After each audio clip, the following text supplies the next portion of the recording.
It's Wednesday on Your View. Welcome to the show. I am Murayo Afolabi Brown. As always, I have the ladies with me.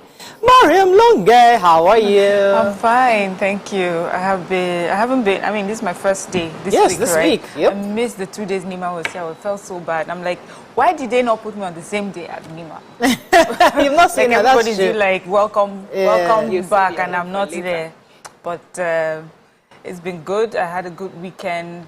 As you remember, my son turned 12, so we had cake, we had family over. His older ones came and spent the whole day with him, so it was nice. It was fun for him and for all of us. And you rested? And sorry? You rested. You're looking so refreshed. Oh, okay, fantastic. Thank you. I think I did. And it's not so much that you have nothing to do, is that you have time to do what you're supposed to do well. Yeah, so like when exercise, you sleep, then you wake up, and then you exercise, and so you take your time. You're not jumping from one thing to the next. So so that's what I do. How are you doing, Toby? I'm fine. I noticed no lip gloss on you. Yeah. Machine. Long story. Long story. How are you doing, though? How was your weekend? I'm very well. I have an event today. Ah, nice. So, I was a part of the Academy for Women Entrepreneurs by the U.S. Consulate 2 years ago. And they invited us, some of us, to a barbecue hangout today. Yeah. We're going to the consulate today to... Nice. So consulate today too. Love the lady. I'm really excited about it. They didn't used to invite me for other hangouts, but this one, when I saw the invite, I'm like, nice. Congratulations for your barbecue. Yeah. How are you doing, Obiajulu? I'm all right. I love your outfit. Thank you. This TVC. Awesome. BC. Oh, girl, you got some nice styles. Yeah, we thank the Lord. And we recently launched Body by BC. I'll be giving you people the small. Let's not rush it. But just go on my page. Body by BC is there to make you glow and look younger forever. Nice. But I'm just getting into... I'm back. I'm getting into the business. I'm trying to sort out my schedule. I have a lot of things lined up, planned. Thank you to all those directors who still remember that I'm an actor. I have a powerful script. Lead role thing. Wow. And I'm like... Just invite us to the premiere. We must be there. Screaming, that's my production, so I don't know. Yeah, just going to be there. But please, directors and producers, I am still an actor and I am good. They remember me like yes. I love to be on set and I will show you what I have. Yes. We can vouch for her. Good. So why don't you have any makeup on today? We only have one makeup artist. Unfortunately, we had just one makeup artist today. So that's why she was really. I came in and she was doing your makeup. Yeah. And then she had finished and she had to do makeup and she couldn't get to me, but hey. She had done 5 people before I came in. Yeah. She was tired. She just managed to do my face. Yeah, it's crazy, but hey, I'm sure they will fix that somehow. Yeah. Okay, let's go on a quick break. When we return, we'll look at the front pages of the papers. Stay with us. We'll be right back.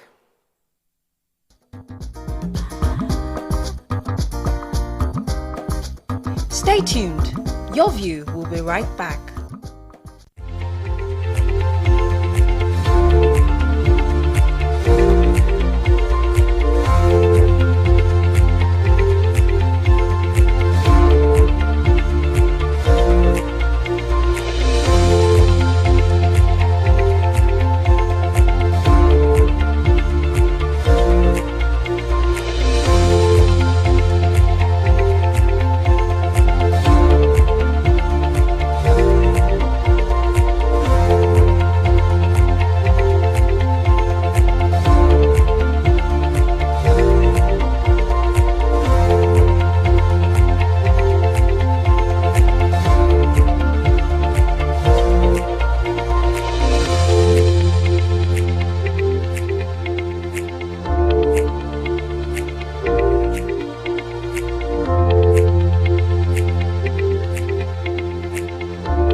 Thanks for staying with us. We're going to start with The Nation. Crisis rocks Ondo ESCO over Akeredolu and deputies feud.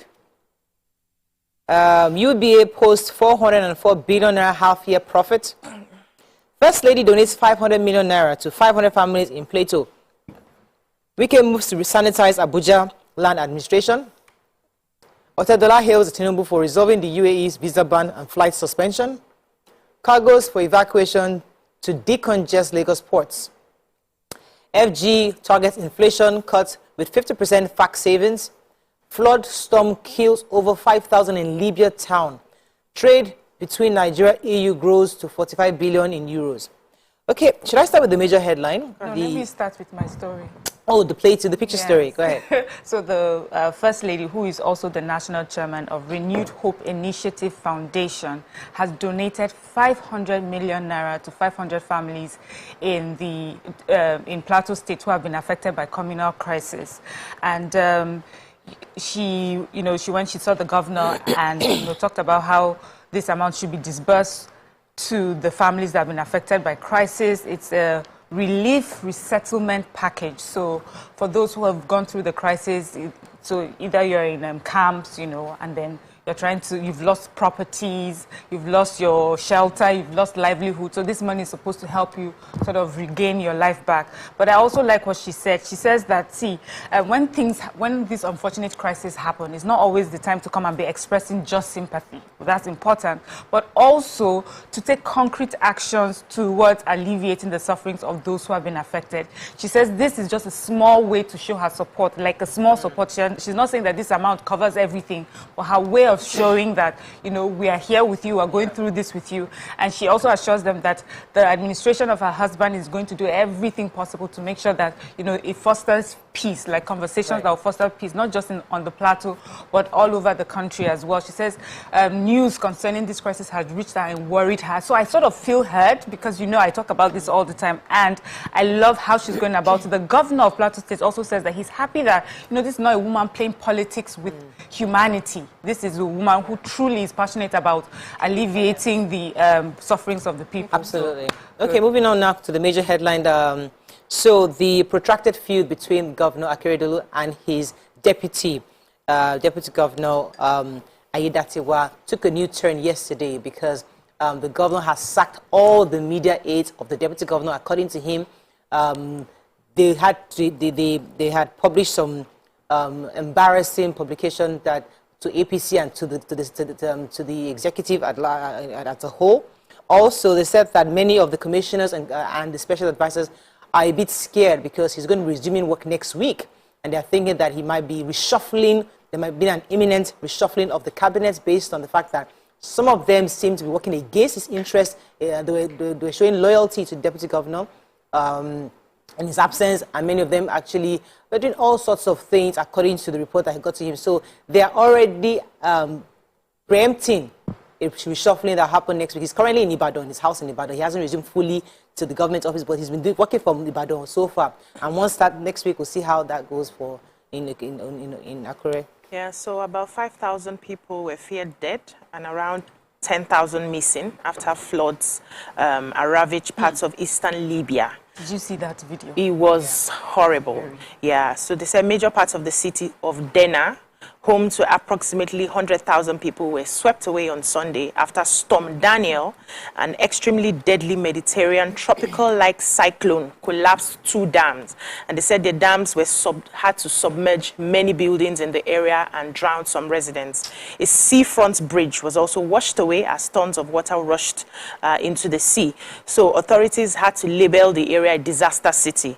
Now, yesterday, Taima Ramadan, head of the International Federation of Red Cross and Red Crescent Society's IFRC delegation in Libya, said the death toll was even likely to increase. So we can confirm from our independent sources of information that the number of missing people is hitting 10,000 so far, and that will likely also increase. Wow. So they said they're going to be launching an appeal very soon for emergency funding to support Libya flood victims, and listing some of the challenges ranging from between access to basic health facilities for health services, shelter and shelter management, food and non-food items. We're still dealing with Morocco. It's just earthquake in Morocco. I had to go out to 3,000 have died. Now we're talking almost 10,000 in Libya. Really sad area. Really sad. So you had a story in Nation? Yes, about the Apapa decongestion. So the dream of decongesting the Apapa ports came to life yesterday when the Minister of Transportation, Saidu Akali, kicked off cargo movements on the Apapa port standard at the APM terminal in Apapa. And so he said that there would be a movement of cargo from Lagos to Ibadan very soon. And the cargo would do a total of 90 40-foot containers per day. So that means 30 per trip. Wow. And he says that this also allows the shippers to return their empty vessels, because by the time they go, they offload. So they're able to bring back empty containers alongside. And he said that currently they have only one track being used. The belief is that there should be 3 tracks to be used, but because there's a building standing on the construction of the railing line, it's called the scanning building, and that is affecting the other 2 rails to be fully completed. But we hope that this happens really soon. That would really help with the congestion. We'll see how that goes. Moving on quickly now to the Punch. Let's find the story. Labour threatens indefinite strike, gives 1-week ultimatum. 1 dies as truck crashes on Lagos Bridge. Car washer steals customer's vehicle 3 days after employment. Libya flood, Morocco earthquake, death toll hits 6,000. UBA grows half-year gross earnings to 982 billion naira. Tinubu orders probe as 901 die in 61 boat accidents. Nigerians to clear goods from Cotonou port, says customs. Despite serious challenges, Nigerians believe in democracy and oppose authoritarianism. Okay, which story are we starting with? The major headline? Yes, so we know after the 2-day warning strike, Labour is now warning again, and they are threatening to begin another strike, an indefinite strike this time, if the federal government fails to meet its demands. You know, they had initially given 21-day ultimatum, which will be expiring in a week's time. So they are calling on their members and members of the public to join in the strike. They said this is going to follow the failure of the federal government to provide palliatives to assuage the Nigerian hardships as a result of the fuel subsidy removal. And is going to lead to an indefinite shutdown of commercial and economic activities across the country. So speaking with the Punch on Tuesday, the National Assistant General Secretary of the NLC, Mr. Christopher Onyeka, said it was wrong for the federal government to share a bag of rice to a dozen people while giving 100 million palliative to each member of the National Assembly. And it's not a time where people will just sit back and say this does not concern them, but everybody needs to come out so the government will know how serious it is. And they went ahead to remind how they've been giving ultimatums, and then at the negotiating table, it seems that the federal government is not interested in having these negotiations with them, how they are asking for their wages, their increments and palliatives to help cushion the effects of the subsidy removal. So I just hope. Yeah. Let's go on a quick break now. When we come back, we continue with our review. Stay with us. We'll be right back.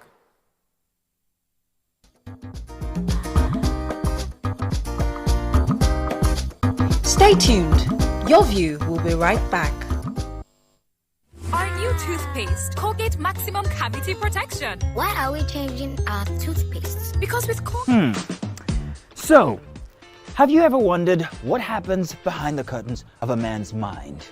Or perhaps you're one of those who wonder what men talk about when they gather. Well, here goes. Imagine what it takes to put together the perfect cocktail. Or maybe mocktail. We need a bit of sports, a sprinkling of current affairs, some very deep topical issues, and last but not the least, a healthy dose of grumbling of those we love to hate. And yes, you guessed it, women.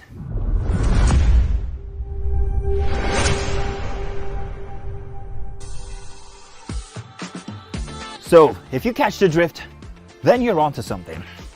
We will provide you with the right insights into most of your curiosities, right here within this beautiful cocktail we call the Black Table.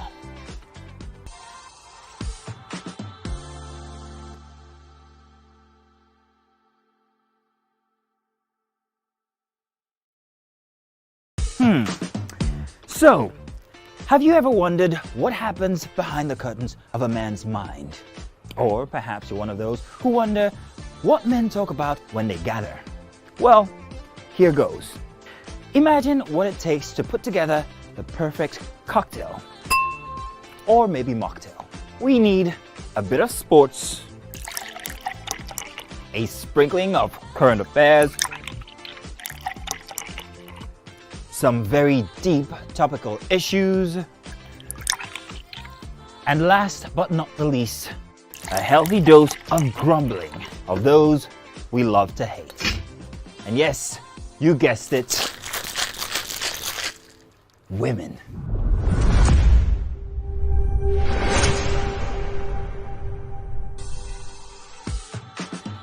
So, if you catch the drift, then you're onto something. We will provide you with the right insights into most of your curiosities, right here within this beautiful cocktail we call the Black Table. Ladies and gentlemen, make welcome the one who can make time stand still forever, Mr. Kelechi Amadi.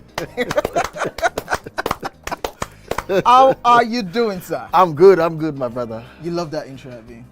It was great. Okay, Thank you. We try like that. Thank you. Now my question, which I feel is a cheap question. Oh, go ahead. What does ISO stand for? That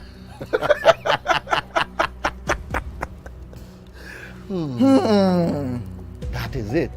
I think I'll drink. No, you're joking. I'm not joking. Kelechi Amadi. No.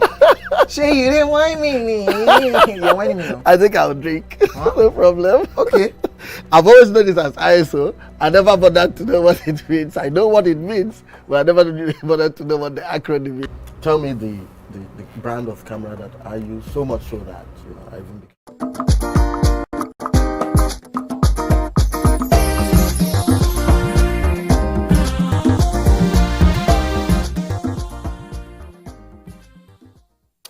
Thanks for staying with us. We're still reviewing Punch story in Punch.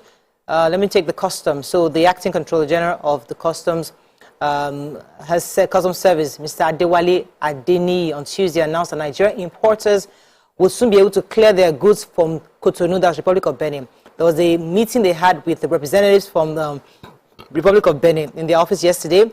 According to him, he said they are building confidence in the system offered by Republic of Benin, and there are importers, and their importers also will be able to import through those borders because they'll be allowed to pay service. Every goods and services they're bringing in from those ports, they'll be allowed to pay right there, and hopefully they'll be able to make it easy to pay. And they are building confidence within both countries, and hopefully that with these meetings, very soon importers and exporters will be able to use the borders seamlessly and be able to make payments at the borders too. So, because a lot of importers will be really excited about that because that place has been congested for so long. There was a time we were trying to export shea butter, and for shea butter to naturally melt, we spent 3 months at the port in Apapa before we were able to send it to Canada. Really, it was a lot. So with this news, I'm really encouraged. So we are hoping indeed that it comes out. All right. So the president is asking that, or has ordered the probe of. Sorry, just dropped that. Has ordered a probe as 901 died in 61 boat accidents. So they said that at least 901 men, women, and children have died in boat accidents nationwide. The period they're looking at is January 2020 to September 2023, and this report just gives us like a compilation of the different mishaps that have happened over the years and the number of people that have died. In October 2022, about 85 passengers capsized, 76 drowned, all through the years. And the very latest, which happened September 9th, where this happened in Adamawa, 15 people were confirmed dead. Another died 2 days later. Women and children were confirmed dead. Over 30 people were rescued in a boat accident September 10th in Mokwa local government area of Niger State. So, like we constantly read these about this boat accident, and of course we sympathize with the families. Right. But it's good that we're probing now the reason for these accidents and what needs to be done to make travel by water safer for Nigerians. Okay, let's just take one story in Vanguard. Not taking. Abductors of Akwa Ibom NYSC members demand fresh 200 million naira after collecting 30 million naira. Tinubu orders immediate payment of deceased soldiers' life insurance. And gridlock truck drivers ordered to vacate Oshodi Apapa Expressway in 24 hours. Yes, I took the NYSC. Yeah. So these 8 graduates of Akwa Ibom State were on their way to Sokoto when they were kidnapped in Zamfara. And they were going for their NYSC and they were kidnapped. And the kidnappers had demanded 13 million naira, which the families of the victims were able to put together, and they paid. They had given them a particular deadline. They couldn't meet up, but then they extended the deadline. They gave them the 13 million. Now that they've given them the 13 million, kidnappers want 200 million. So they are crying, and they said they haven't even gotten any help from government. They don't know anything about rescuing their children. You know, they said, well, they are just depending on God now. They are fasting and praying. But we have 8 of our graduates who are going for NYSC to do Nigeria's work, and they were kidnapped. And it's been 26 days, if I'm not mistaken, since they've been kidnapped. Okay, we have to wrap up very soon. Is there a story you want to take? Yes, I have a story. So President Bola Ahmed Tinubu has directed the immediate payment of all group life assurance benefits owed families of departed officers and soldiers of the Nigerian army who paid the supreme price in battles to safeguard the country from terrorists. And this was announced by the Chief of Army Staff, Lieutenant General Taurid Lagbaja, disclosed it at the opening ceremony of their event, a third quarter conference that happened in Abuja. And they went ahead to say that they are also going to ensure that they provide befitting living quarters for our personnel, newly introduced affordable home ownership option for soldiers scheme. They are also going to provide quality post-service homes for the soldiers. They will ensure that the injured warriors get the best medical care and continue to support the widows and next of kin of our fallen heroes. You know, went ahead to reel out all the ways that they have helped Nigeria. Okay, that's all we can take on Front Page Review this morning. When we come back, we bring in our first guest. Stay with us. We'll be right back.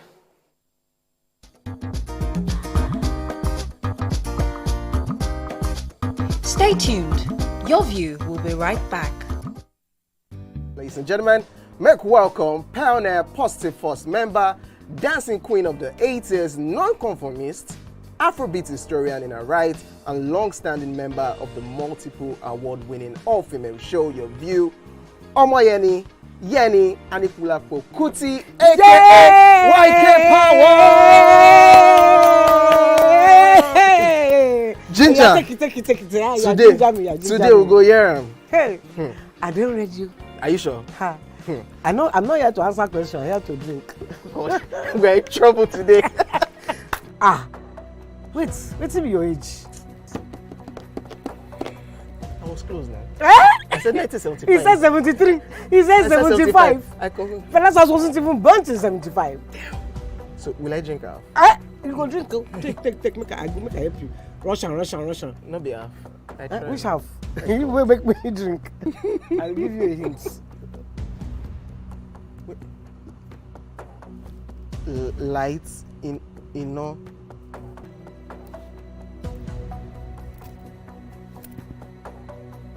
Nepa Road.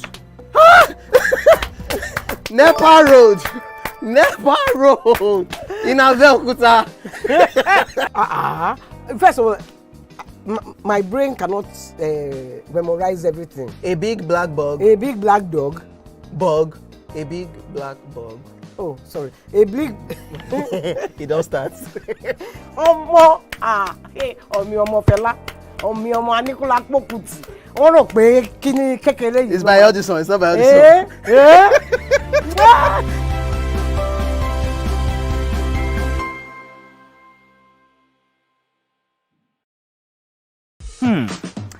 So, have you ever wondered what happens behind the curtains of a man's mind? Or perhaps you're one of those who wonder what men talk about when they gather.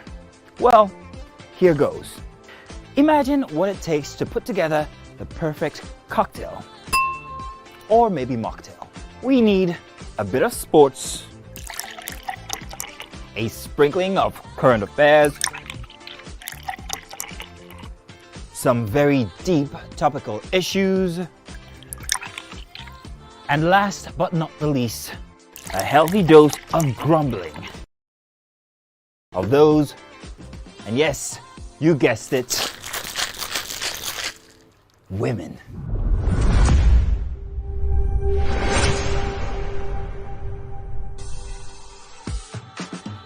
So, if you catch the drift, then you're onto something. We will provide you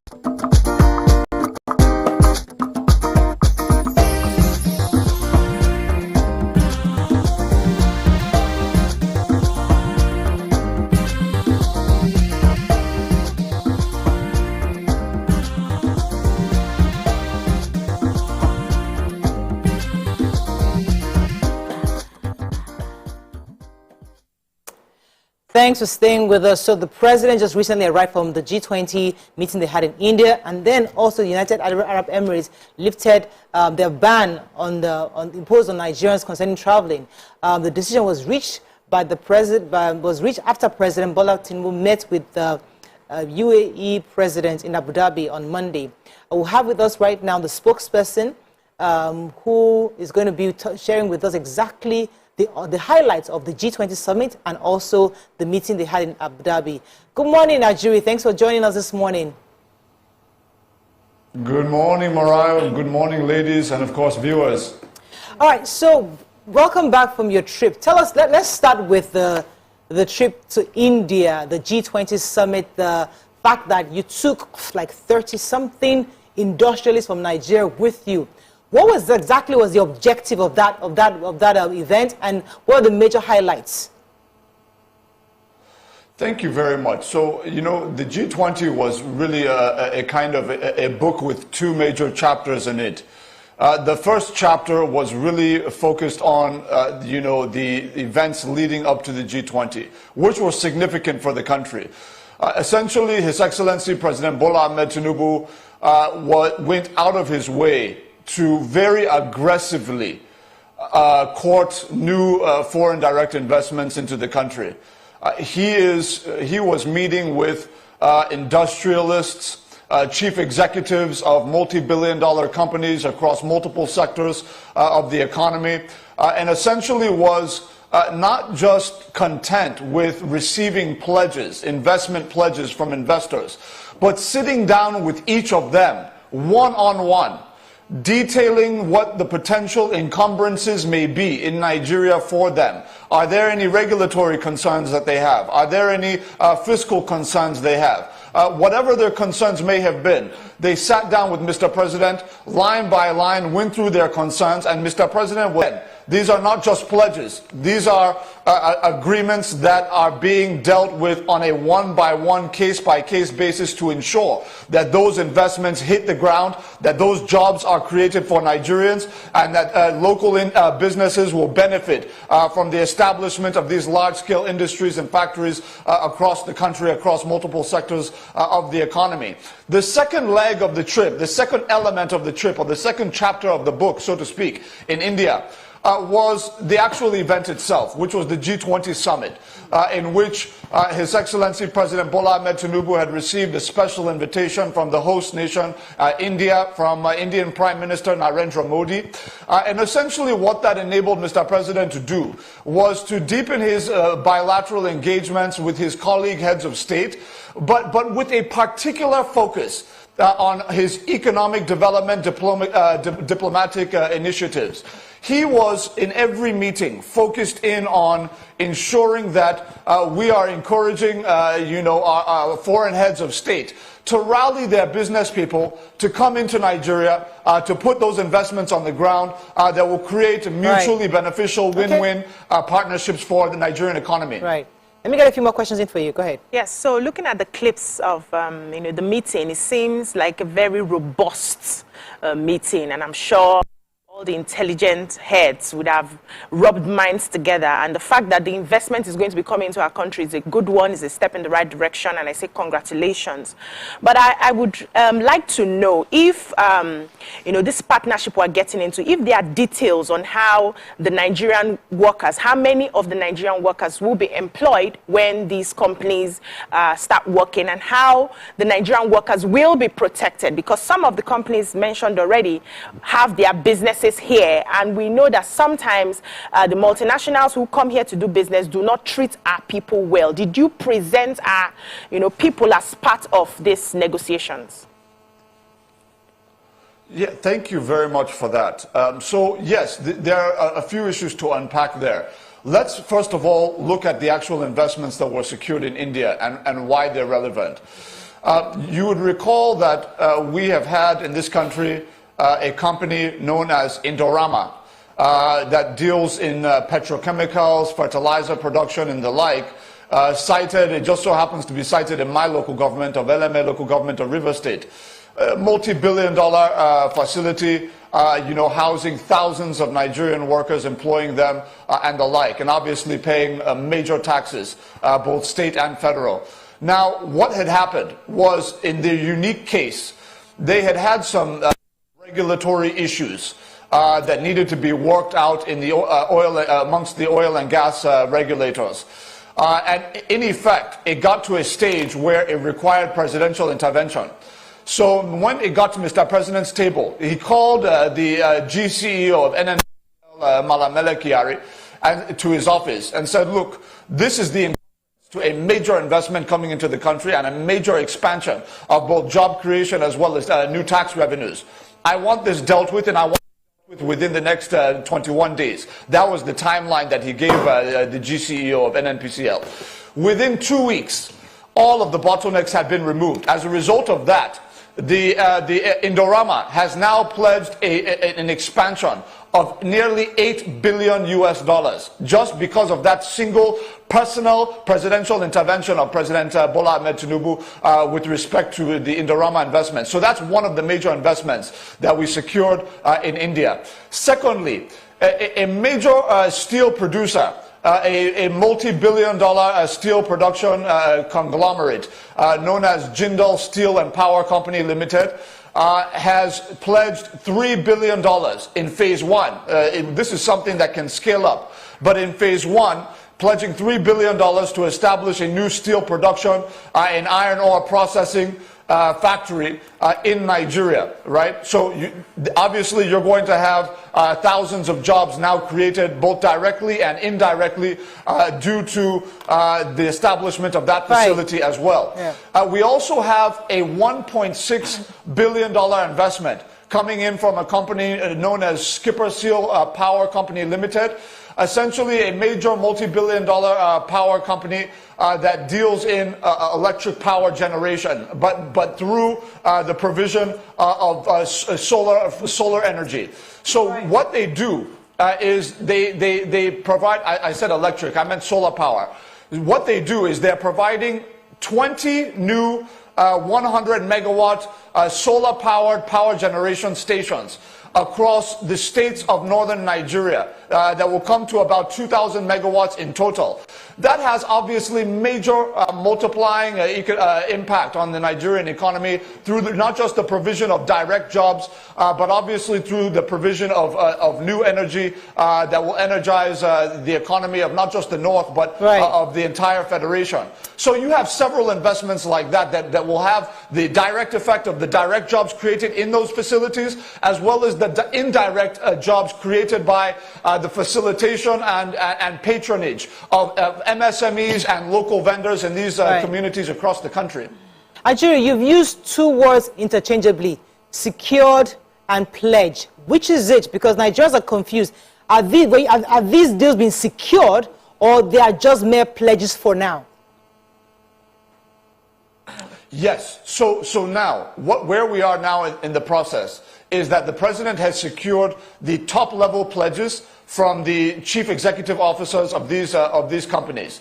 The next step now is for them to come into the country and now put all the finer details on paper and to sign and execute. But what the president told them is that when you, as we've now resolved the issues, you've told me your issues, I have resolved them, I have linked you with Minister of Trade, I have linked you with Minister of Defense, I have linked you with the relevant officials. What is now going to happen is we're going to meet again in Nigeria, we get the finer details on paper, and we're going to have immediate execution. So we're looking at a takeoff of these various projects of within the next 30 to 45 days. That was the agreement struck by Mr. President with these investors. Okay. Okay. So, you know, a lot of the investments that you talked about caught my attention. You already mentioned one, the power generation plants across northern, you know, some states in northern Nigeria. But the second one that is so important to me is the $1 billion $1 billion agreement to bring the Defense Industry Corporation of Nigeria, DICON, to about 40% self-sufficiency in local manufacturing and production by 2027. Of course, as we know, security is a major topic in Nigeria. And I'm wondering, during this conversation, what sort of, could you just tell Nigerians, like, what sort of conversations did we have with the Minister of Defense and this company? And what should Nigerians see going forward because of this investment in our security? A fantastic question. So yes, there was a major defense component to the agreement struck. That was further followed up, I need to mention this, by when His Excellency Mr. President interfaced with Indian Prime Minister Narendra Modi at the G20. It was also raised, this issue of enhanced defense partnership between the two countries. What they've been able to successfully achieve in India is a major transition from the system we've been running in Nigeria, which is largely import dependent, largely import based, where you're paying, you know, billions of dollars to the US, to Israel, to Russia, to other European countries, China and the like, to actually have them you know, bring in their locally produced, you know, locally manufactured weapon systems into Nigeria, but they are producing in their countries. The jobs are being sustained and created in their countries. Taxes are being paid in their countries. All of that, they just take our capital and go. What India had done is over the last 10 years, they had transitioned from that same kind of a system to one that is totally self-reliant on the basis of, you know, local research and development and local innovation. They're now being able to manufacture their own arms, both at a small scale with light weapons and at the advanced scale of fighter jets, aircrafts, ship landing tanks, I mean, you name it. So what we've said is that, look, there are lessons that we can learn from India, and Mr. President communicated that very clearly to the Indian Prime Minister, and they were able to strike quite a favorable, you know, kind of collegial relationship in which the Indian Prime Minister said, look, we are going to work with you. We see the reforms that you have put in place very quickly in Nigeria, Mr. President, and we see you're serious and we're going to work with you. Okay. So what as part of all of that, the defense agreement we have is essentially that it's no longer going to be enough for us to take technology off of the hands of these other countries. We want the technology to be locally manufactured, locally produced. We want to, you know, localize our research and development to such an extent that we will have the start to finish you know, production and processing of all of the various requirements of our armed forces in country. Right. So in this agreement, as you rightly mentioned, the president is focused in on two major institutions. One is NYSC, the Nigerian, the National Agency for Space and Engineering Infrastructure. The other one is the DICON, that is the Defense Industries Corporation of Nigeria. In the 1970s, we were producing a lot of our requirements. It's just that from the 1980s, 90s, 2000s, 2010s, we had become very lazy in our approach, and then we resorted to mass import. So the focus now is, the president is insisting on creating a local ecosystem in which we are producing our own fighter jets over a period of time. We're producing our own. We're already producing our own armored personnel carriers and other things. But But what we are saying is that with India, they must localize all of the various stages of production in Nigeria for the benefit of creating Nigerian jobs, paying taxes to Nigerian authorities, subnational and national, and making sure that we get all of that value in country. And then again, there's also a national security component.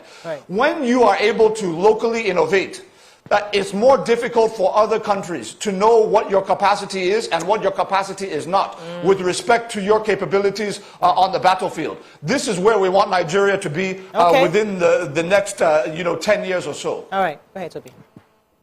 Okay, so in November of 2022, we found out that Emirates and Etihad Airlines suspended their operations in Nigeria over the inability to repatriate its $85 million revenue trapped in the country. And we see that one of the gains of the president's trip to the United Arab Emirates is that these airlines would resume operations immediately.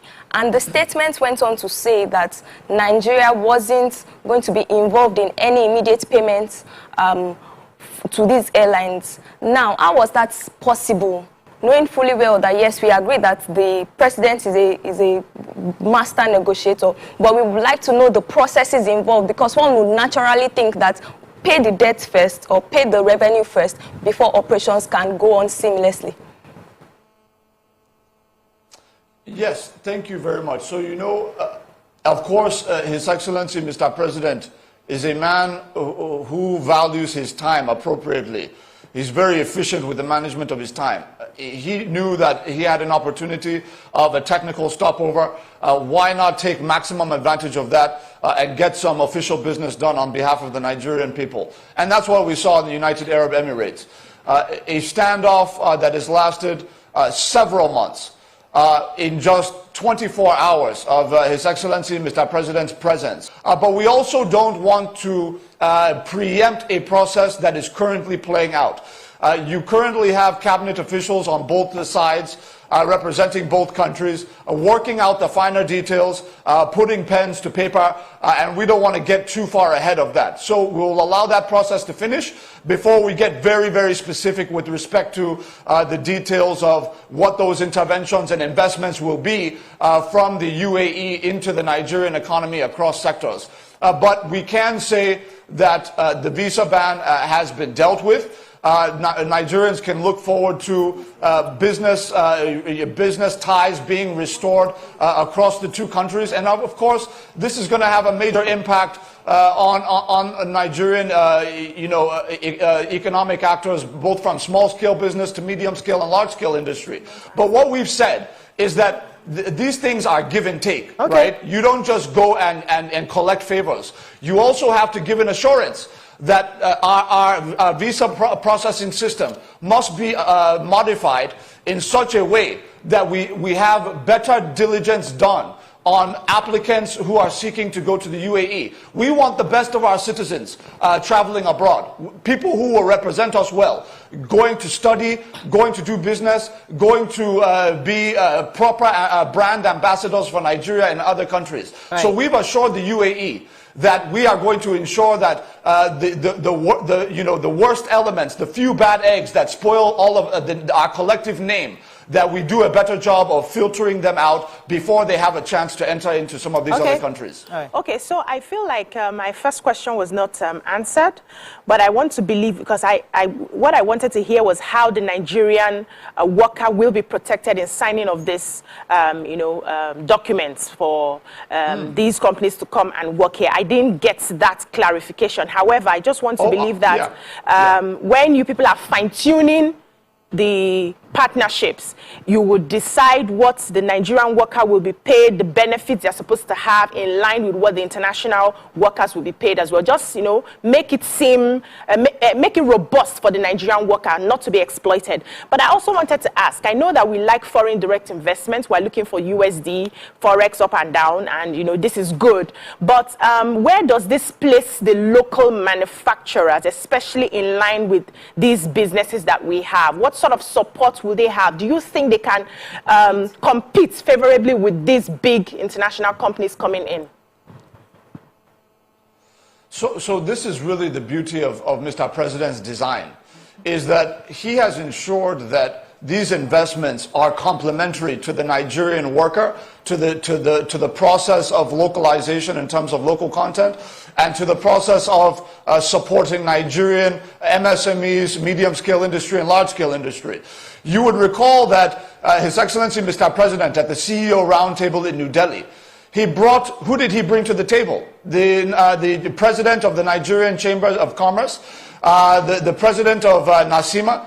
He ensured that we had about 20 captains of industry, including titans like Sir Tony Elumelu and many, many others at the table to ensure that our companies are represented in any kind of process of negotiation or of courting of foreign direct investment, to ensure complementarity, to ensure that there's a handshake. We are not into the days of the days of parasitic economic relationships are over. What we are focused on is ensuring that our new investors coming in are coming in to support the Nigerian ecosystem of MSMEs and large-scale industries, not to harm them, not to take away from them. So let me give you a practical example. When Jindal Steel comes into the country now to establish a $3 billion steel processing and production factory in the country, what that is going to mean for the MSME that is into construction, or the medium-scale enterprise that is into various industrial use cases that require steel as a key input. You're now going to have locally produced, locally processed steel products, instead of having to pay those massive surcharges that you will have to pay due to the importation, the use of foreign exchange to import into the country. You're now going to have that savings of having a locally refined and processed and produced steel. That is a base of industrialization on which Nigerian MSMEs and Nigerian medium and large scale industries can now build their businesses at a much cheaper rate because it's locally produced. So that's just one example out of many as to how those investments will assist Nigerian businesses. We have to let you go now, Ajuri. But I can't let you go without asking how our refinery is going. I thought by end of August, the Dangote would have started, based on what you told us. No, yes. So the Dangote refinery announcement of, I believe it was May when they launched, they said products would begin coming out by September. Now, there are multiple products that come out of the Dangote refinery. You have aviation fuel, you have PMS, and you have diesel, and you have many other products that are coming out. So I believe the best way to get a concrete timeline on PMS as a product, instead of some of these other products that I believe have already started coming out, is to actually find out directly from the Dangote refinery. But what I can speak to is the government refinery under NNPCL, which is launching in December of this year. That's phase 1, and that's PMS. All right, Ajuri. Thank you very much. We are watching you. Based on your promise. But thank you very much for coming on the show today. Thank you. All right, let's go on a break. When we come back, move on to other segments. Stay with us. We'll be right back.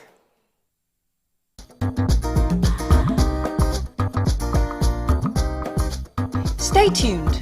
Your View will be right back. So, have you ever wondered what happens behind the curtains of a man's mind? Or perhaps you're one of those who wonder what men talk about when they gather. Well, here goes. Imagine what it takes to put together the perfect cocktail. Or maybe mocktail.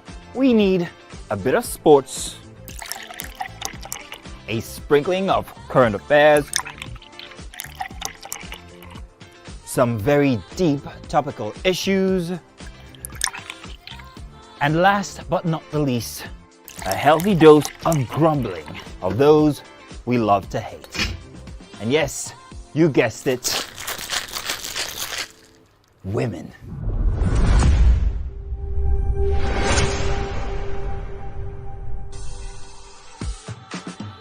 So, if you catch the drift, then you're onto something. We will provide you with the right insights into most of your curiosities, right here within this beautiful cocktail we call the Black Table.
ladies and gentlemen, please help welcome to the show, La General, the one and only Pere Egbe. Which of the following is false about teeth? We are born with 20 primary teeth. Teeth are the hardest substance in the body. Teeth are the strongest bones in the body. Teeth is not a bone, actually. Teeth can self-repair. The strongest bone in the body, no. Teeth is not a bone. Final answer? Teeth is not a bone.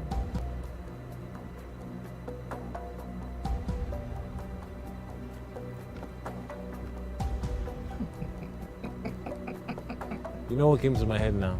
That sound. Crickets.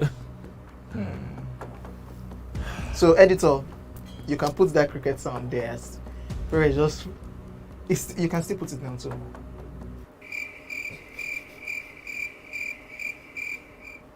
When was the first Gulda ultimate search?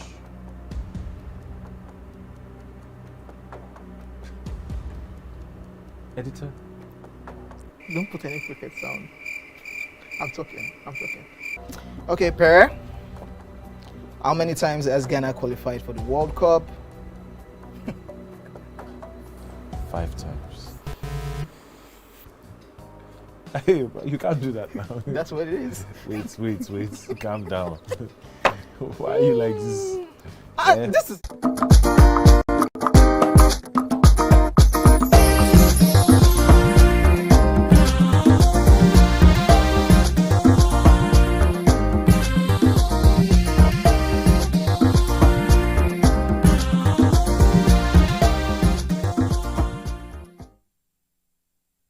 Thanks for staying with us. So as we move to the next segment, joining us on the show now is the founder of Nord Automobile Limited, one of the first Nigerian automobile brands and Africa's premier automobile corporation.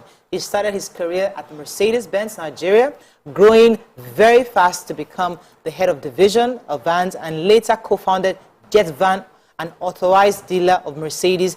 Welcome with us, Mr. Ajayi Joshua Oluwatobi. Welcome to the show. Thank you. Thank you very much. Thank you very much. You've been a car guy for a while. Yes. Good. So tell us a bit about your journey. You started with Mercedes, right? And obviously you now grew your career in that. But what got you so connected to the automobile industry? Okay, so I've always wanted to be an entrepreneur. I've always wanted to create value. I wanted to add value. So, and I initially wanted to be a farmer because, I saw a lot of my uncles growing up, struggling to get a job, spending 3 years, 4 years after university, after NYSC. And I said, this won't be my portion. I was going to do something that will create jobs and also not put me in the labor market for too long. So I felt that, so I looked at one problem Nigeria had at that time, which we still have till today, which is food production. I've always known that our inflation, one way or the other, was tied to the inability of food in the markets, So I said, okay, I was going to go to farming. We have farm in Abeokuta, so easy barrier of entry.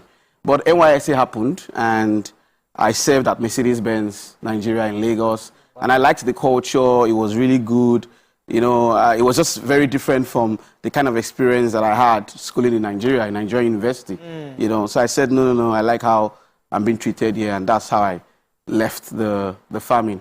So Mercedes-Benz was good. I was retained immediately. Oh, wow. And within a couple of months, I was promoted to become the head of the division, the van division, which is something you should have spent a couple of years, in the company before doing that. So my career was very, very fast.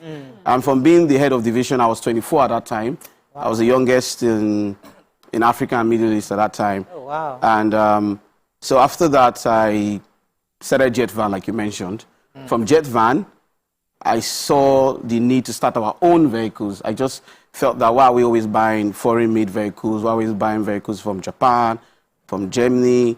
I've been to most of the factories of Mercedes-Benz in Germany, and I felt that it was possible for us to actually make our own things, and that was one of the reasons. I have a couple of reasons why I started Nord. One of the reasons is to show the world. Africans can make our own things, our own machines, our own cars. I love Nigerians. Yeah, Africans can make our own things. I'm listening to you. I would like to go into, what exactly that you do. But before then, there's something you said which I thought is important with highlight about how it was quite fast for you to move on, move up the ladder. Yeah. And what would you say were the qualities or characteristics that you have that played a part in you being recognized that way? Okay, first of all, I wanted to be very successful. I wanted to be successful. And I knew that I had to repeat the fate people had in me because I was given responsibility at a very young age. So I felt that I had to show these people, the management of Mercedes-Benz Nigeria at that time, that you have given this young guy this responsibility and I will not fail you. So I was working long hours. My nickname then, you can still go there, was Onishe. Like, I was always working even when you asked me not to work.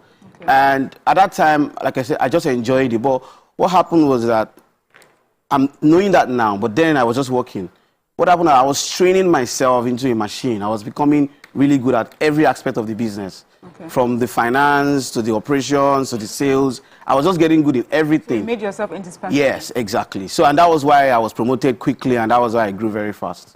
Yeah, I also heard that, from what you said earlier, that you found a problem. You noticed or recognized, identified a problem, and you decided to get a solution for it. There are a lot of people who, work in places where they know there's a problem, but it's none of our business. I'm not the first person. I'm not the one who's going to do this. Now, for people who are looking around them and they want to do more, but it seems like where they are working, there's no opportunity for that. What advice would you give to such people?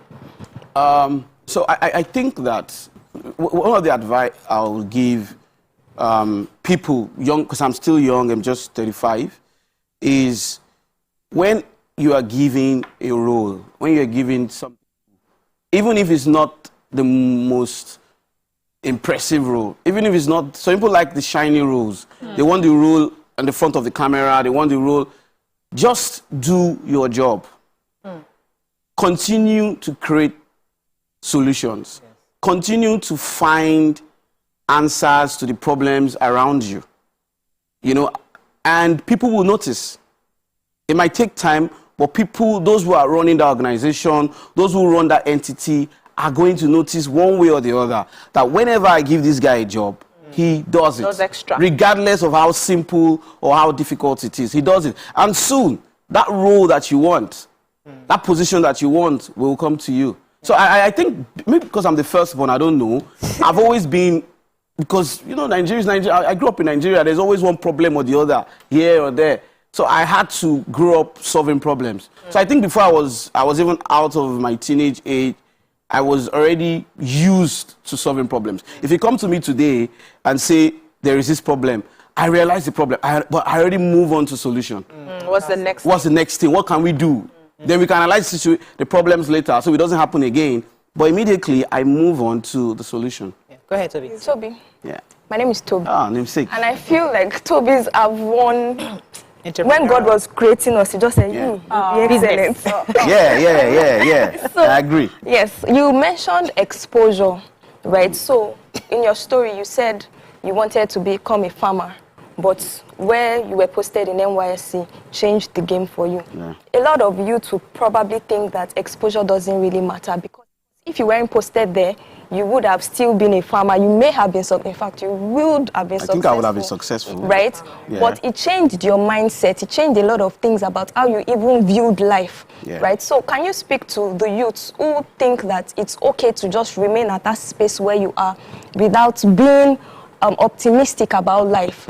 Because at the end of the day, it is what you see that you would get out of life, or what you really want that you get out of life. Okay. I don't like to, because life can be complicated, can be complex, can be tough. So, and when you're trying to give advice, sometimes there are different scenarios. Everybody is going through different phases. So sometimes your advice may not directly apply. But I think there are some basic rules, So one of it is this. Time waits for nobody. So I always say something in Pidgin, do it when your mates are doing it, like when your mates are doing it, when your mates are getting serious, when your mates are digging deep, do it. Yeah. You know, after NYSC, when everybody is trying to get their job, when everybody is trying to build something out of themselves, don't spend your time gallivanting around the world. You know, build, because you're going to come back when you are 28, 29, and exactly, and you won't be able to do the things, the nonsense, quote unquote, that they took when they were, and it was normal. You will, that's life. You still have to pass through that phase, and you start to feel, oh, I cannot do this, I cannot do that. Let's talk about how you started your business, because the truth is that you're 35 years old. Yeah. You're running an automobile company. Yeah. Is it like your father gave you the money? Did you go to the bank? How did you do? Did you just go somewhere? They just dash you cards, say go and sell? What exactly? How do you start an automobile as a Nigerian 35-year-old? Okay, so you know, like we all know, life is like in stages and it's compounding. So 1 year you do this, the next year you build on it, and that's it. So I'll give you, because of time, I'm very, very brief. So I schooled all my life in Nigeria. I've always wanted to be successful. I've always wanted to add value. So I said, when I was going to be a farmer, I always told people, even my girlfriend, I was like, you know what? I'm going to feed 1 million people. I'm going to make sure I will be so big, I will fight inflation. You know, I always had those big dreams, even when I was a teenager. So when I got to Mercedes-Benz, I served there, I was retained. I became the head of the van division when I was 24. Yeah. I was very young. The van division wasn't really strong.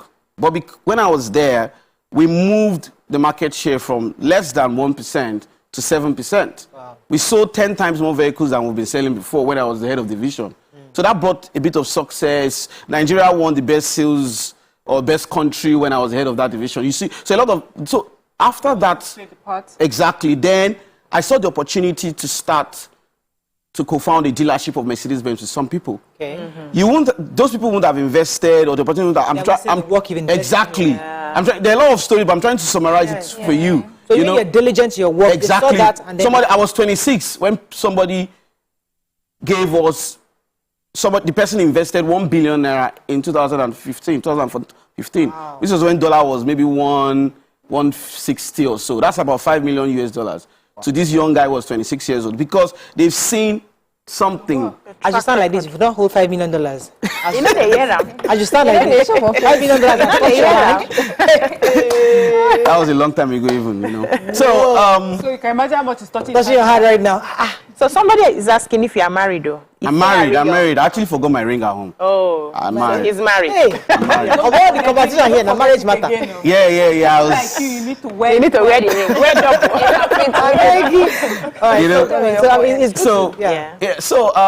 So after that, at 26 years old, I started Jet Van with some amazing investors, and we were doing very well. We were, selling our vehicles. We had the exclusive rights for Mercedes-Benz Sprinters in Nigeria.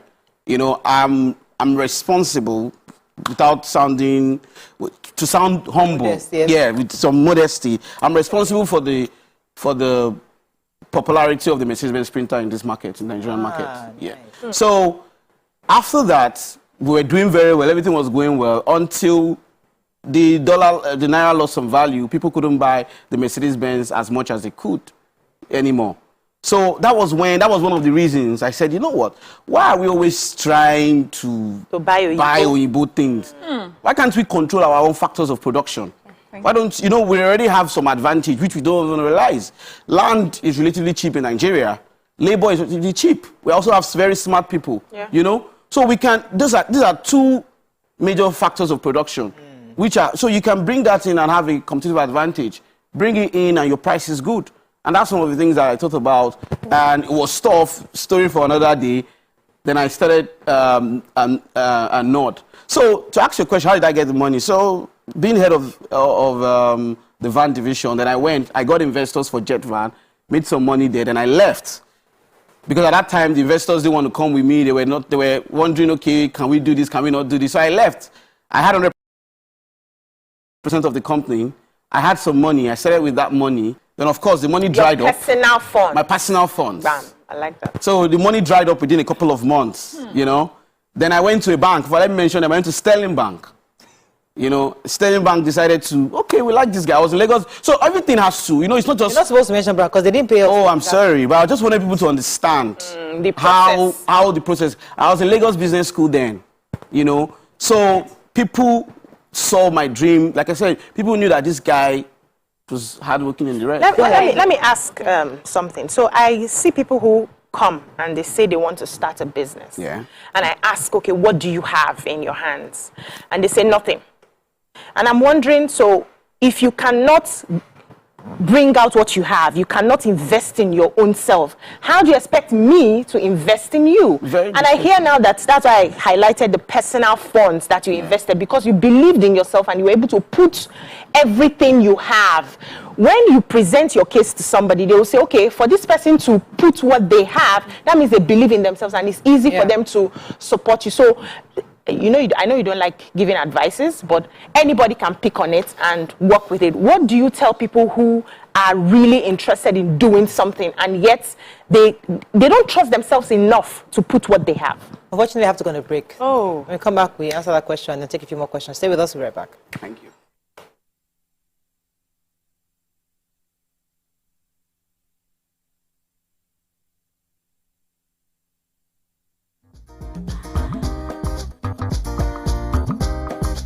Stay tuned.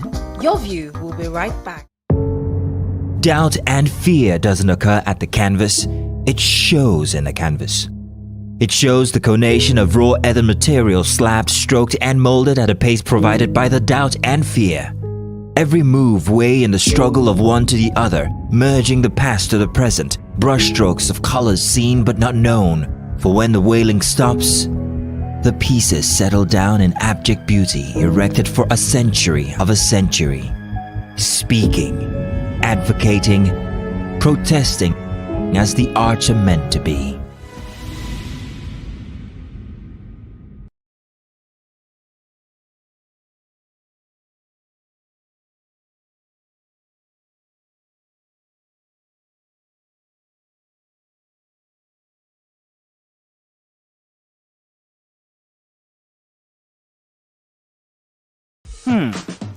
So, have you ever wondered what happens behind the curtains of a man's mind? Or perhaps you're one of those who wonder what men talk about when they gather. Well, here goes. Imagine what it takes to put together the perfect cocktail. Or maybe mocktail. We need a bit of sports, a sprinkling of current affairs, some very deep topical issues, and last but not the least, a healthy dose of grumbling of those we love to hate. And yes, you guessed it, women.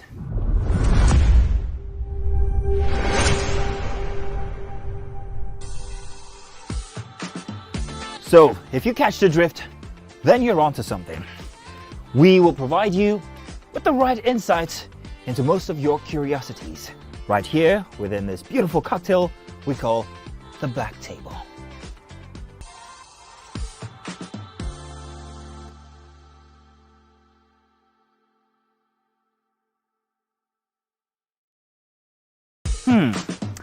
So, have you ever wondered what happens behind the curtains of a man's mind?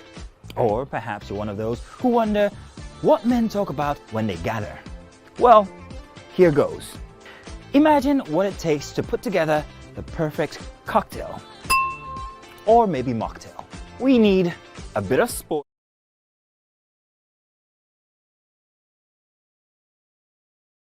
Ladies and gentlemen, make welcome pioneer Positive Force member, dancing queen of the 80s, non-conformist, Afrobeat historian in her right, and long-standing member of the multiple award-winning all-female show Your View, Omoyeni, Yeni, Anikulapo Kuti, aka YK Power!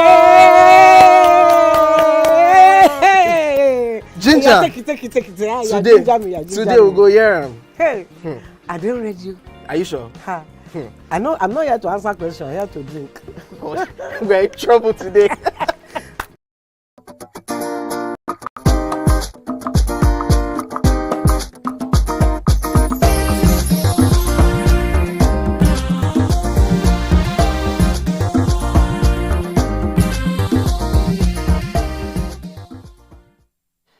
Thanks for staying with us. So before the break, BC had asked an important question about how to bring in your own investment into a business. So it's very important for people to know that investors, creditors, people who want to partner with you, want to see that you have a skin in the game. Nobody, or people will be very skeptical to invest in you if they feel that you are not as committed. Because why would people invest their scarce resources, money, time into you, sometimes reputation, if you are already thinking this business might not work? You know, the money I used in starting Nord, I remember a couple of my friends then telling me I could have used it to buy property or this or that. Wow. You know, and they were even calling me a fool at that time. Now, of course, they think they are still friends, we're still best friends. But at that time, they felt that I was being, you know, unnecessarily ambitious. You know, so you need to put your skin in the game. You need to be sure. I've heard of entrepreneurs who want to start a company but are still working somewhere and you're trying to raise money. And people are wondering, you're trying to raise money but you're still an employee of this other company. So it doesn't inspire confidence to invest. Yeah. So you need to put a skin in the game. All right, go ahead, Toby. Toby, I hate you especially. I'm telling you. You know, entrepreneurship can be a tasking walk in the park, right? And you may feel like, do I really have what it takes? But we see that the government will say, people will say create an enabling environment.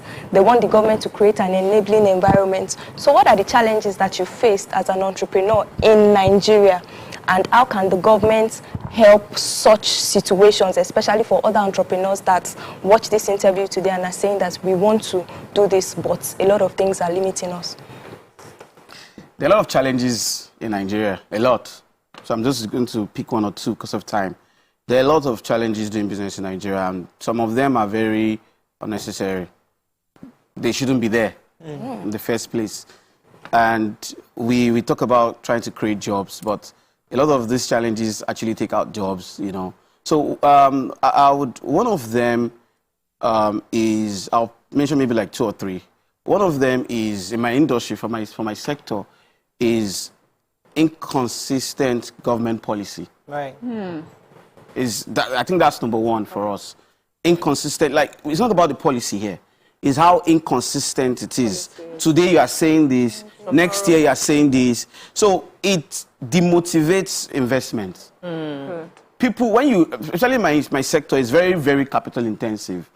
People have their break even in 10, 15 years. You know, break even, not, you know. So when you want to invest, you want to be sure that we will be able to do this thing. Because Nigeria is a big market. Nigeria is a very big market, you know. Absolutely. We'll be able to come here, do this, grow the economy of this country, help the people, create jobs, and over a period of time, be able to, you know, break even, then start making your money. But imagine after 4 years, 3 years, there's a policy change, you know. So, because right now, let me give you a good example. Right now, before some years ago, there was a policy that encouraged local assembly. So people think, yeah, why should people? So if you bring in vehicles, complete knockdown, you don't pay any duty. Then semi-knockdown, you pay 10%. Then for those who bring in fully built vehicles, you pay 35% for commercial vehicles and 70% for fully built passenger cars. But in 2020, for reasons I do not understand, for reasons that cannot be justified, it was slashed. Without consulting us, the stakeholders, you know. That's one of the problems of Nigeria I will mention. They claim the consultants of the stakeholders who were not the stakeholders, who just, you know, because they have other interests, they wanted to bring in Tokumbo vehicles. They said they were the stakeholders, and they went to government and they changed this policy. So right now, if you bring in fully built commercial vehicles, you pay only 10%. And if you bring in semi-knockdown, you pay 10%. So right now, you actually lose money assembling vehicles in Nigeria. So made it cheaper to bring. Yeah, so it's cheaper right now to bring in a fully assembled vehicle than to bring in the parts. Bring in the parts and assemble. So right now, for every vehicle that I assemble, I lose about 500,000 naira per vehicle, 600,000 naira per vehicle. That's a lot. Yeah, so imagine when we do volume like 100, 200, so you can do the calculation. So you can ask why. The reason is we've trained our staff. I cannot, if I have to stop the assembly, then I have to, all the investments we've made will be lost. Will be lost. Training. Be a waste. The trainings, the people we've employed will have to lose their job, you know, but also me, I lose the training. You know, so we're just hoping that the government at a point will look into it. Will look into and realize that the auto industry is a big market.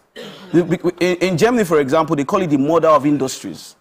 Like, because a lot of other industries will thrive if you have a thriving automotive manufacturing industry. Time. Let me yeah, so I just really wanted to know like more about this. You know, let's talk to government now. Yeah. Let's talk about practically how this will affect us. You know, you started it already. Practically how this investing in your industry, how it will help us. We are constantly talking about, you know, importing, especially when we have like new politicians coming into power. We're talking about what we're importing new cars, when we can be building. What are the things that you would like to see government do? One, policy. We need one policy that, you know, that is long-term. Yeah. Secondly, what would you like to see, especially when it comes to education in schools? What would you like to see Nigerian students study, you know, and... Okay, so I'll start from the education. Very important. But, you know, like I said, in solving problems, you know, you cannot just say, okay, one thing. It's a combination of different factors over a period of time. There's no magic switch, boom, you know. So now, at the moment, we need to create, first of all, a manufacturing sector that is thriving, that is paying well. So when that happens, then you can have the incentive to get people to go to technical schools, to get trained. Because right now, most of the technicians in the factories are not like the graduates of engineering of our universities. They are usually the guys the apprentice. They are usually the very skilled ones. So, but they don't have so you have a problem where you have the apprentice that's very technically skilled. Then you have the university engineering graduate who has to be supervisor, not very technically skilled. So there is no middle ground. And that's because the technical schools are not as efficient at the moment. Of course, there are exceptions to this rule. There are one or two you see that are technically gifted, they're also well educated, you know, but in the market. So we need to focus on that, educate people more. But before you can get people more, you need to actually make your manufacturing sector very, very attractive. Like the way the oil and gas is, for example. You need people engineers should know that I can be a mechanical engineer in Nigeria and I'll be very successful. Yes. So that's one of the things. One of the things I want to use to touch on before you, because we have to wrap up very soon. Are the various, somebody's listening to you right now and they're thinking, automobile, Nigeria, it never really occurred to me. We only hear of Innocent, I mean, that's the only one we've heard about. But now we've seen your automobile. How can they get involved? What are the various levels of value chain? The design of what makes a Nigerian car a Nigerian car? Is it you designing it or you're still importing the design from abroad? What makes it uniquely Nigerian? What's that thing that makes a car Nigerian automobile? Okay, so people, this question is very similar to what people ask. Okay, is it assembled in Nigeria or is it made in Nigeria? So now, I've always said this to people close to me. The only way you can make a car is to assemble it. Just the same way the only way you can make a cake is to bake it. The way you can make your jollof rice is to cook it. So the only way you can make a car is to assemble it. Now, when you say manufacturing, you can manufacture different components of the car. Then it goes to the assembly line and is assembled. So for us now, we make about 30% of our components. We make our grills ourselves, which you see. We make some of our door handles ourselves. We make some of our dashboard. Most of the plastic parts we make ourselves. But the metal parts, we cannot make ourselves because we do not have a steel manufacturing sector in Nigeria. So we have to bring in this steel. Once the steel sector is done, and trust me, if we do this steel I estimate that we will drop the price of vehicles in Nigeria by as much as 30%. Wow. If we start making our own steel ourselves. Right now, we're already about 50% the price, like North, for example. Our price is about 50% or 60% the price of the competitor from across the world. The same quality, just a different country of manufacture and a different brand. So they're already about 60% the price. So if you now start to make steel in Nigeria, we will drop even by 30%, and people will have a lot of jobs. The Nigerian auto industry is big. The only problem is that 97% of our market is Tokumbo. It's used vehicles from outside Nigeria. Yeah. We bring in over ₦1 trillion of cars every year, between 1 trillion to 1.8, depending on the year. Monies that we can use. So imagine, and all this money is always changed into USD or into dollars. So imagine half of that remains in this country. Imagine the amount of, the amount of jobs, the wealth. Already imagining it. Yes, imagine us exporting our cars. Our cars. And we can actually do it. We can actually do it because, because a lot of the big companies we see today is because, like I said, you can start from the low-hanging for the government. There's actually an executive order 5 that says that you have to buy made in Nigeria things. Do they follow it? The problem is that I'm very active on Twitter. I said it on Twitter a lot of times. That one of Nigeria's biggest problems, even bigger than policy, is impunity. We just don't like to obey laws. And there are almost no consequences for not obeying rules. Laws are not sweet. That's it. Thank you very much. You have a lot I can tell. So much. I mean, it's good. It's exciting to see you. And I always say proudly that TVC is one of the only stations in this, or company in this country that actually bought innocent vehicles, because we wanted to be proudly Nigerian. All the official cars were turned to many years ago, and was something that was a proud moment to know, listen, we're using Nigerian products. And I'm happy that you're also in the industry. Well done, and we wish you all the best. Thank you very much. Company too, we buy your own. Yes. Okay, let's go on a break now. When we come back, we move on to the final segment. Stay with us, we'll be right back.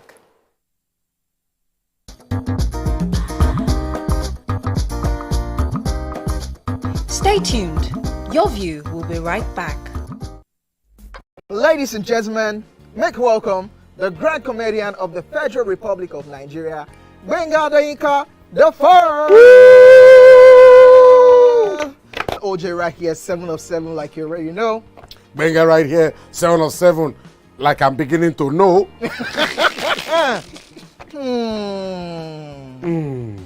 It's now time for the question. You don't scare me one bit. Bata, I go drink. So now one chance for enter. My first question. Do you remember the names of the winners of that edition of StarQuest?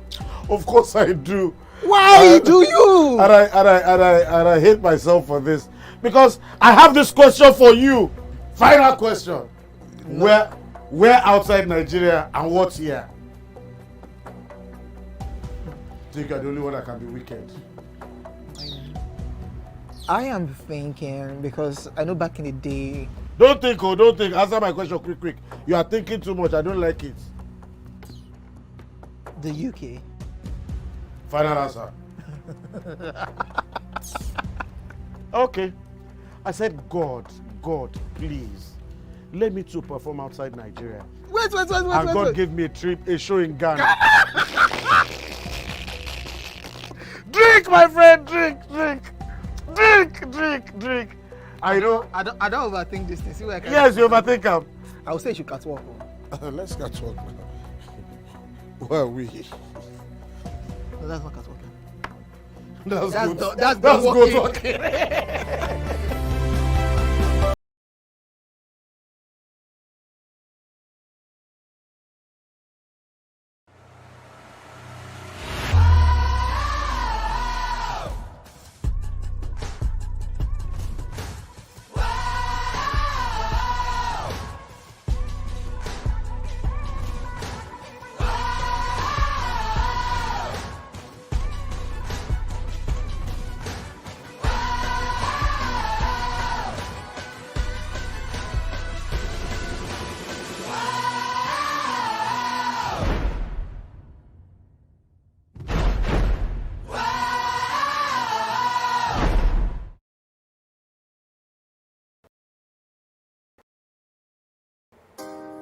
I have exciting news for you. You asked for it and you got it.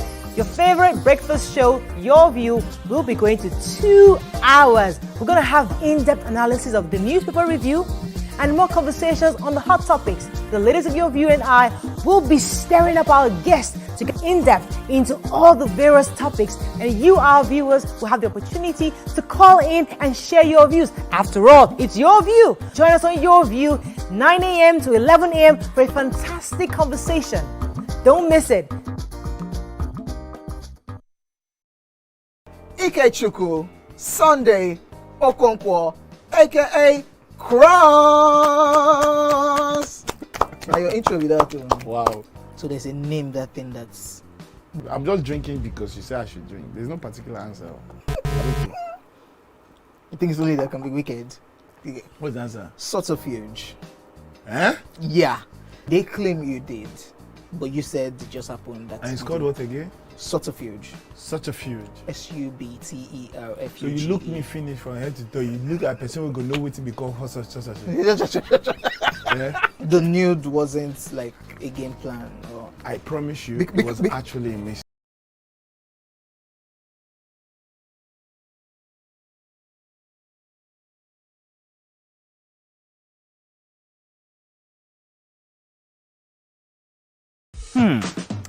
So, have you ever wondered what happens behind the curtains of a man's mind? Or perhaps you're one of those who wonder what men talk about when they gather.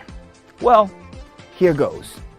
Imagine what it takes to put together the perfect cocktail. Or maybe mocktail. We need a bit of sports, a sprinkling of current affairs, some very deep topical issues, and last but not the least, a healthy dose of grumbling of those we love to hate. And yes, you guessed it, women.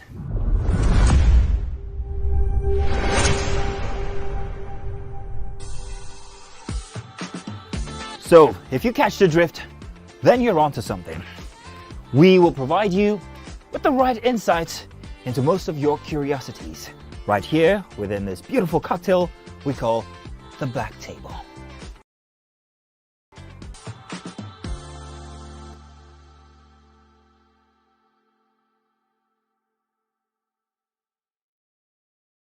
Ladies and gentlemen, make welcome pioneer Positive Force member, dancing queen of the 80s, non-conformist, Afrobeat historian in her right, and long-standing member of the multiple award-winning all-female show Your View, Omoyeni Yeni Anikulapo Kuti, aka YK Power!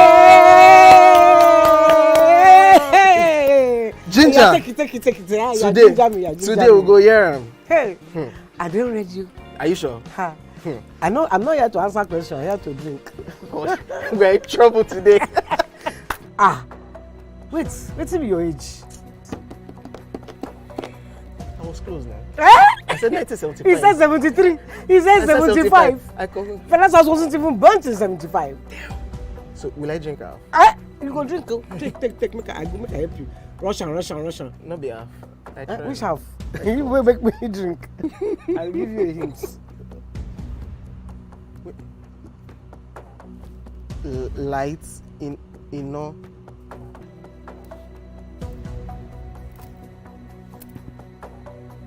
Nepa Road. Nepa Road in Abeokuta. First of all, my brain cannot memorize everything. A big black bug. A big black dog.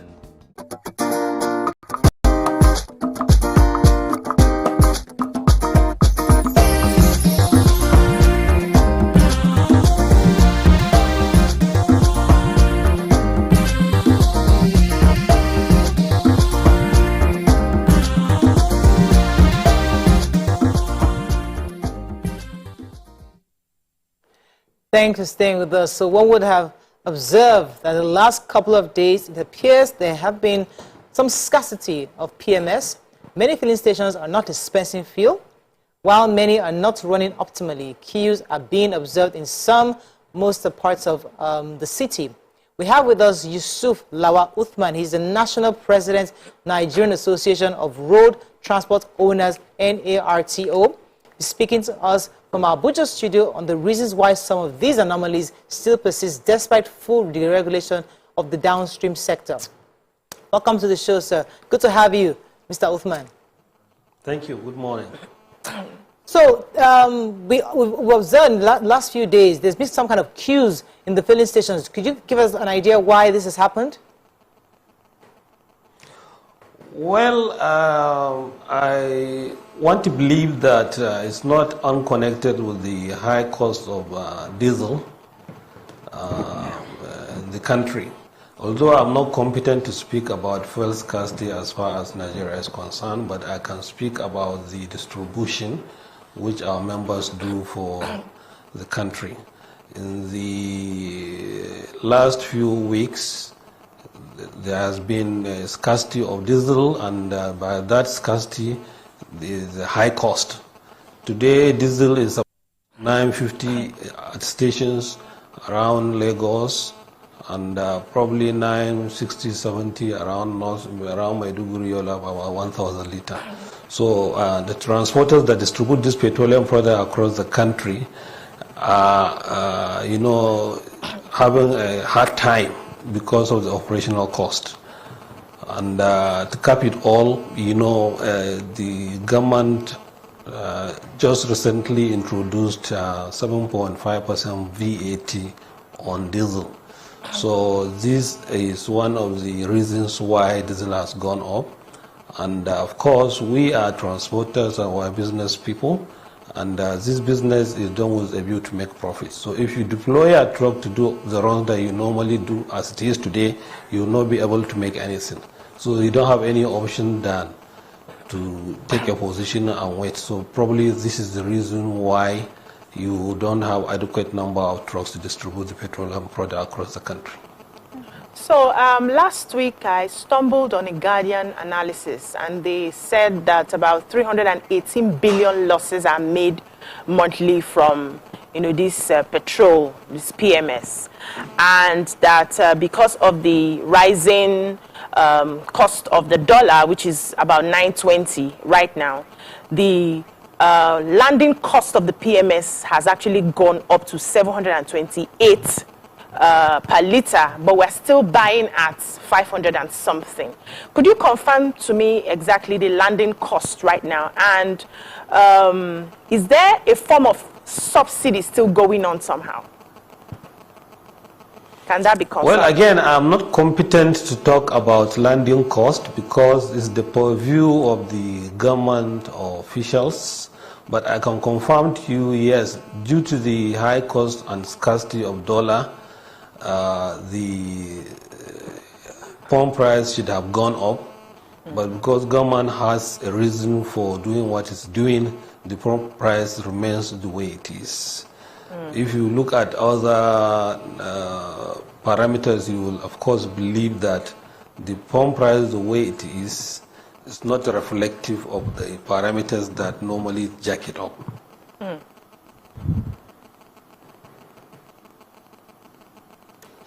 Let's go on a quick break. When we come back, we continue with this conversation. Stay with us, we'll be right back.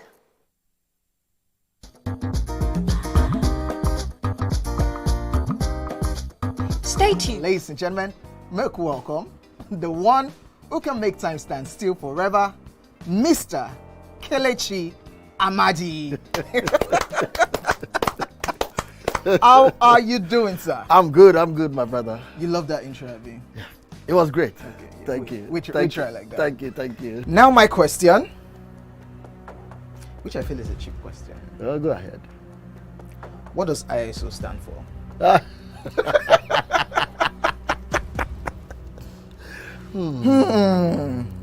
is it. I think I'll drink. No, you're joking. I'm not joking. Kelechi Amadi. No. Shay, you didn't whine me. You're whining me now. I think I'll drink. Huh? No problem. Okay. I've always known it as ISO. I never bothered to know what it means. I know what it means, but I never bothered to know what the acronym is. Tell me the brand of camera that I use, so much so that I even became an ambassador. That's very easy.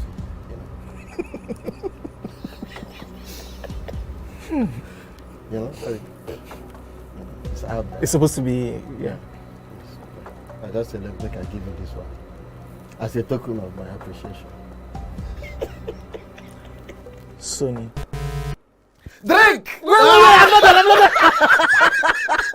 I'm not done. You did not say final answer. Final answer. You did not ask me if that was my final answer. You don't have any choice again. It's only Nikon. how many cameras do they have? Nikon. My friend to drink. I gave you a very easy something. Nikon now.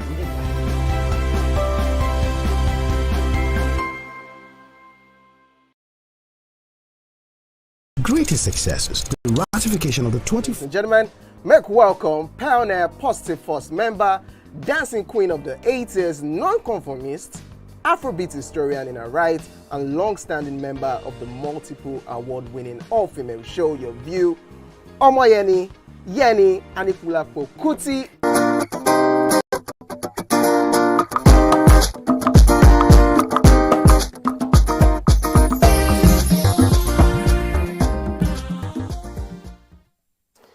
Thanks for staying with us. We still have the president of the NARTO with us, Mr. Uthman. Had a question? Yes. Toby? Yes. How are road transport owners faring now, especially now that we know that there's an increase in the cost of PMS? And how have you been able to fairly price the cost of transportation? Because this affects the everyday Nigerian, and we see that a lot of people are complaining. So how have you been able to fairly price that with regards to the people and considering the current realities that Nigerians are going through now? Well, thank you so much. I must confess to you, we are facing very hard time now. Prior to the full deregulation, we were optimizing our trucks, and average truck turnaround bridging, that is from Lagos to Abuja, Port Harcourt, Owari, or Calabar to Abuja, is a truck usually does about 2-3 trips in a month because the demand is high. We're talking that time about 100 million or per day. Today, we are talking about 35 to 40 million. So a truck hardly does a trip per month. Wow. And we have so many trucks.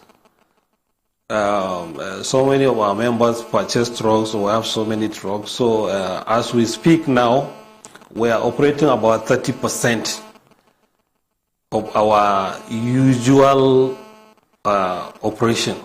So that has really affected us. But sincerely speaking, we know that reality is gradually sinking and setting in. And of course, the previous consumption was not reflective of the demand nationally. And even if it is, so many people that hitherto, have so many vehicles across the country, maybe in their household, probably will have to maybe fuel 1 or 2 vehicles because reality has set in. And so many people that ordinarily will go and fill up their tank, maybe 15,000, now will have to probably fill up at maybe 30 or 40,000. So it means that they will have to be disciplined in the usage of petroleum product. Oh, wow. So demand has reduced because the reality has set in. That is on that aspect. Similarly, on the respect of us, the transporters, we are not finding it very easy. As we speak today, the operational components of our activity, diesel, like I said earlier on, is about 950 naira per liter. So if you consume 1,000 liter for bridging, you are going to pay about 950,000 naira. When you add other operational costs, it will cost you about 1 million naira to operate a single truck to do bridging. And when you come, you are expected to recoup what you have already invested in terms of fuel and other operational costs from the payment that you will get. But that is now not possible because the pump price that you would have expected to take care of your increased operational cost is PEG. The government, for whatever reason, which is within the purview, of course, keeps the pump PMS price the way it is. So what we expected is just like in full regulation in AGO, in DPK, if there is additional cost in terms of purchase cost, it is expected that that cost should be pushed to the consumer. But as we speak, that cost now cannot be pushed to the consumer because there is a ceiling in terms of the PMS pump price. Of course, in other products, diesel, ATK, and DPK, such can be, added up. But sincerely speaking, the major component that we transport and we consume is PMS. So if such is PEG, as we speak, we are more or less operating at a loss because the marketers cannot afford to pay any additional transport fare from nowhere. Yes. So these are some of the problems we have. In addition, we pay 5% withholding tax on everything that we are paid.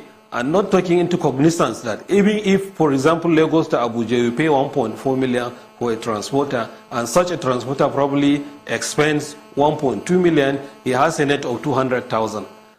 But the tax will be on the total gross, which is 1.4 million. So these are some of the problems we face, and we have spoken to the authorities concerned to look at it. And this is some of the reason why you see so many people are not even willing to go and put their trucks on the tank farm to move around. Yes, because they don't really have any gain.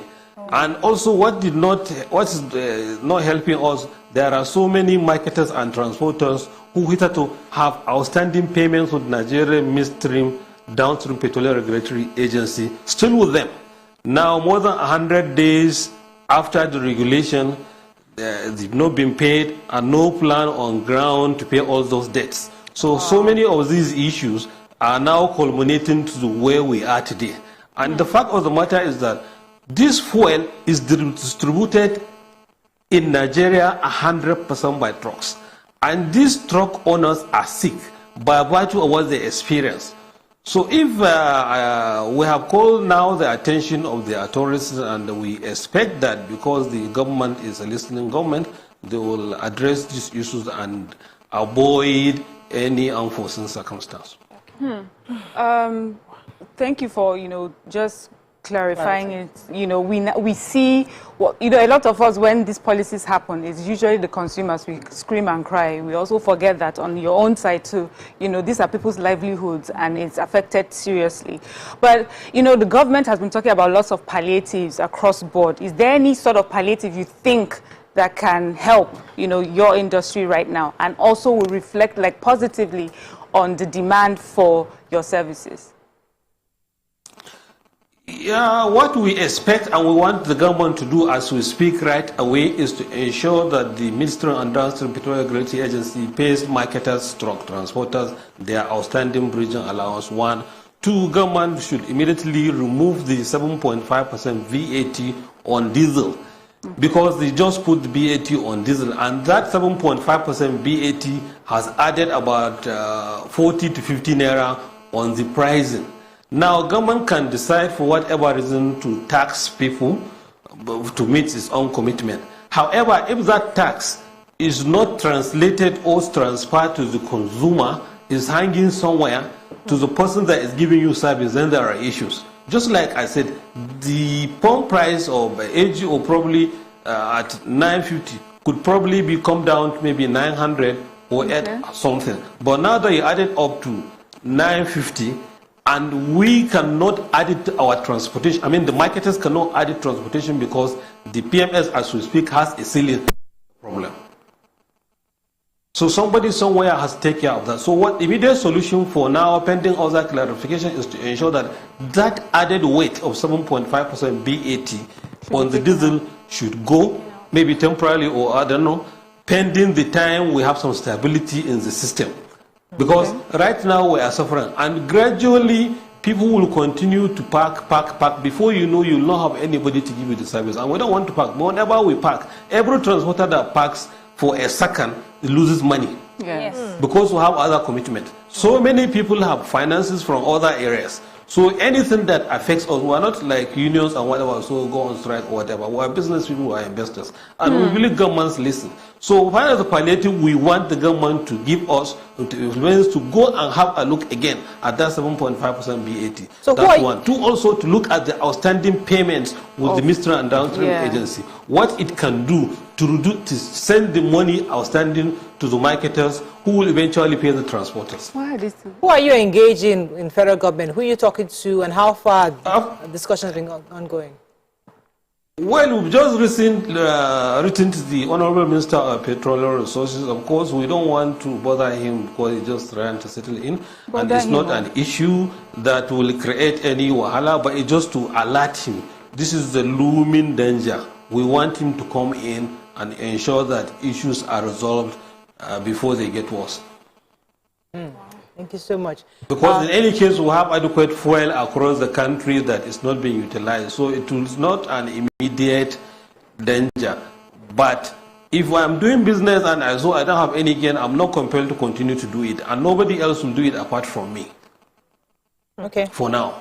Okay, so are there kind of conversations ongoing between your association and the NURTW? Because I am aware that you both are stakeholders in this, and it would help in driving home the conversation of your demands to the government. NURTW is an association, a union of drivers. Okay. I'm talking about Nigerian midstream and downstream petroleum regulatory agency. So many marketers, transporters have outstanding payments lying with them for bridging that was done during the bridging regime.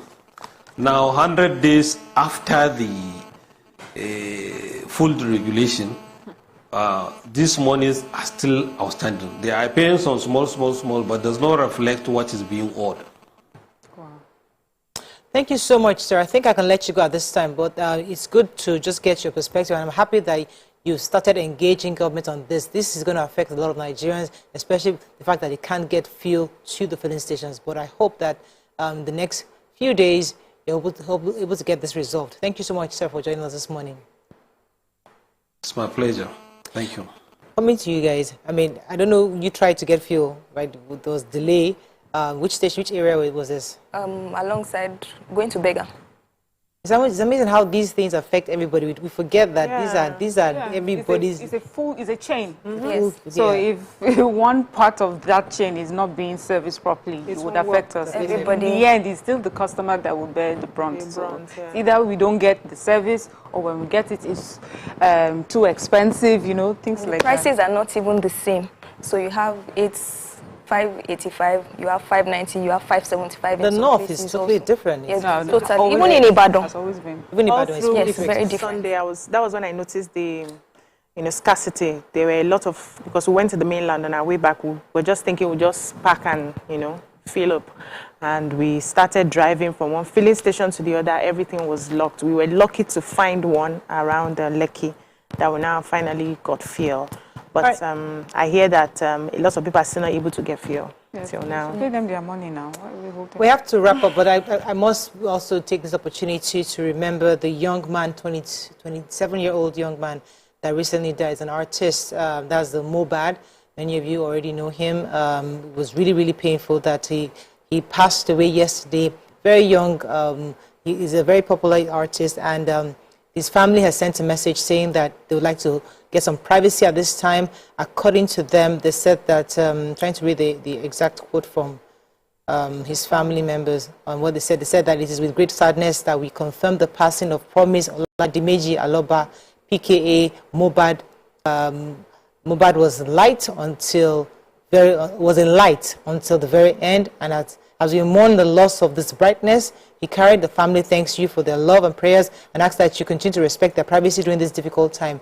The pictures of him, maybe he was ill at some point, he was going through some mental issues, but we are praying that the family are able to withhold this period. It's really, really painful for a young, promising guy, 27 career, to pass on at this such an early age. Our hearts go out to the family, and may his soul rest in peace. Amen. That's all we can take on today's show. Have a great day. We'll see you tomorrow. Bye for now.